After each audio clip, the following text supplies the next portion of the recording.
आदर्श के जितने निवेशक साथी हैं उन सबको एक बार फिर से नमस्कार। साथियों, आज एक विशेष न्यूज़ आप लोगों के साथ में शेयर करना चाहता हूं। जैसा कि हम सब लोगों को मालूम है, आदर्श के मैटर में मुकेश मोदी एंड फैमिली और जो प्रमोटर्स हैं दूसरे, उनके खिलाफ़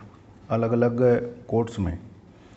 केसेस पेंडिंग है और अभी तक उनको जमानत नहीं मिली है। सिर्फ गुड़गांव के कोर्ट से एक बार उनको जमानत मिली थी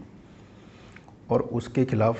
एसएफआईओ सुप्रीम कोर्ट में गया था और सुप्रीम कोर्ट में जाने के बाद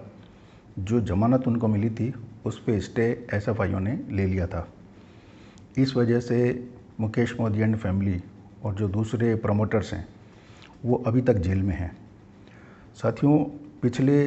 4-5 दिनों से सुप्रीम कोर्ट में उस स्टे के खिलाफ़ जो केस पेंडिंग था और जिसमें काफ़ी समय से ये प्रयास किए जा रहे थे कि किसी तरह से वो स्टे खारिज हो जाए और regular bell Mukesh Modi and family को मिल सके, उस पे लगातार डे टू डे बेसिस पे 4-5 दिन तक सुप्रीम कोर्ट में बहस हुई है। और बहस होने के बाद अंतिम फैसले के लिए, जहाँ तक मेरी जानकारी है, 3 मई की डेट सुप्रीम कोर्ट ने दी है। तो साथियों, इस केस में हमको एक हल्की से ये उम्मीद नज़र आती है कि अगर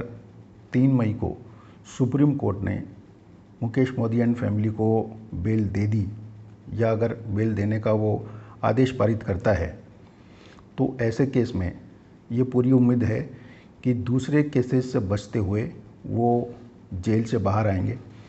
और जेल से बाहर आने के बाद चूँकि परिस्थितियाँ कुछ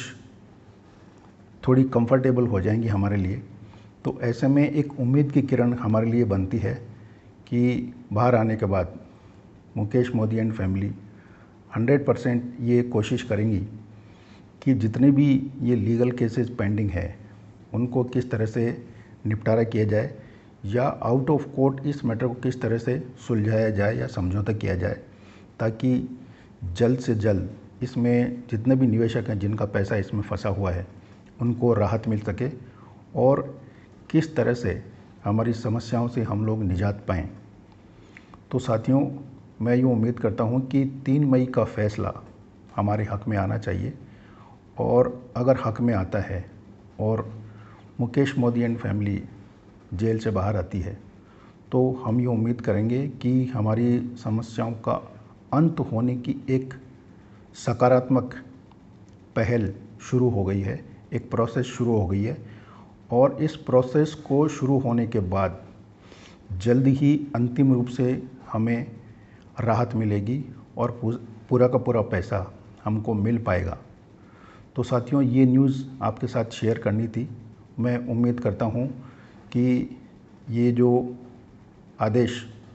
ये जजमेंट सुप्रीम कोर्ट देगा, वो हमारे लिए एक नई आशा की किरण लेकर आएगा। धन्यवाद।